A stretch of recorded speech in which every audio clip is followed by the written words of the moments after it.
श्री राधे भक्तों, आज मकर संक्रांति और षठ तीला एकादशी दोनों व्रत एक साथ पड़ गए हैं। इस दिन सूर्य देव और भगवान विष्णु की पूजा का खास महत्व है। इस वीडियो में मैं आपको पूजा करने का आसान तरीका, शुभ समय, दान पुण्य से जुड़ी जरूरी काम बताने जा रही हूँ ताकि आप सही विधि से व्रत और पूजा कर सकें और अच्छा फल प्राप्त कर सकें।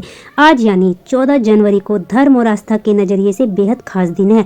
आज मकर संक्रांति और षठ तीला एकादशी दोनों व्रत पर्व एक साथ मनाए जा रहे हैं। पंचांग में भेद के कारण देश के कुछ हिस्सों में मकर संक्रांति 15 जनवरी को भी मनाई जाएगी।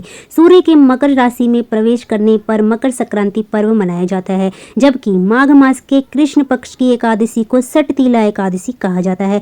धार्मिक मान्यता के अनुसार मकर संक्रांति और षठ तीला एकादशी के संयोग में किया गया दान, पूजा और जप अक्षय पुण्य देता है, यानी ऐसा पुण्य जिसका फल लंबे समय तक बना रहता है। चलिए जानते हैं मकर संक्रांति और षठ तीला एकादशी का महत्व क्या है।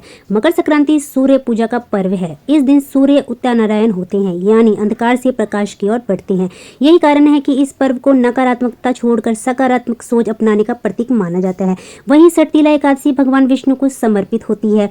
इस दिन तिल से जुड़े 6 शुभ कार्य करने का विशेष महत्व बताया गया है। इनसे जुड़े मुहूर्त की अगर बात करें तो मैं स्क्रीन पर आपको स्क्रीनशॉट लगा दूंगी या फिर आपको लिख कर दे दूंगी, आप चाहें तो उसको पढ़ सकते हैं। मकर संक्रांति और षठ तीला एकादशी की संपूर्ण पूजा विधि चलिए जान लेते हैं। इस दिन सुबह जल्दी उठकर स्नान करें। यदि संभव हो तो स्नान के पानी में काले तिल और गंगा जल मिला ले। स्नान के बाद साफ कपड़े पहने और सबसे पहले सूर्य देव की पूजा अवश्य करें। तांबे के लोटे में जल लें, उसमें कुमकुम, चावल और लाल फूल डालें। पूर्व दिशा की ओर मुख करके ओम सूर्याय नमः मंत्र का जप करते हुए सूर्य को जल अर्पित करें। इसके बाद घर के पूजा स्थान में भगवान विष्णु और माता लक्ष्मी की पूजा अवश्य करें। दीपक जलाएं, पीले फूल, फल, तिल और तिल के लड्डू अर्पित करें। पूजा के दौरान ओम नमो भगवते वासुदेवाय मंत्र का जप अवश्य करें।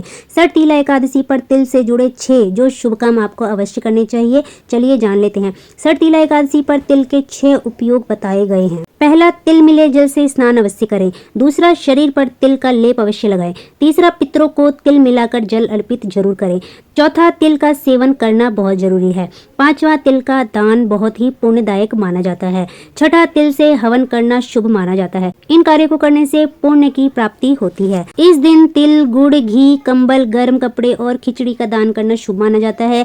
सामर्थ्य के अनुसार जरूरतमंदों को धन का दान भी किया जा सकता है। मकर संक्रांति और एकादशी दोनों ही तिथियां पितरों की तृप्ति के लिए श्रेष्ठ मानी जाती है। तिल से किया गया तर्पण मन को शांति भी देता है। शाम की पूजा में आपको क्या करना है, चलिए जानते हैं। शाम के समय तुलसी के पौधे के पास दीपक जलाएं और परिक्रमा करें। इसके बाद भगवान विष्णु की आरती करें और परिवार की सुख शांति की कामना करें। मकर संक्रांति सूर्य पूजा का पर्व। ज्योतिष में सूर्य के राशि परिवर्तन को संक्रांति कहा जाता है। जब सूर्य मकर राशि में प्रवेश करते हैं तब मकर संक्रांति मनाई जाती है। सूर्य पंचदेवों में शामिल है और सभी शुभ कार्य सूर्य पूजा से शुरू करने की परंपरा हमारे हिंदू धर्म में मानी जाती है। श्री राधे भक्तों, अगर आपको वीडियो पसंद आई हो तो एक लाइक कर दे, शेयर कर दे, सब्सक्राइब करना ना भूलें। अगर आपको सारी इन्फॉर्मेशन प्राप्त हो गई हो तो श्री राधे जरूर लिखें।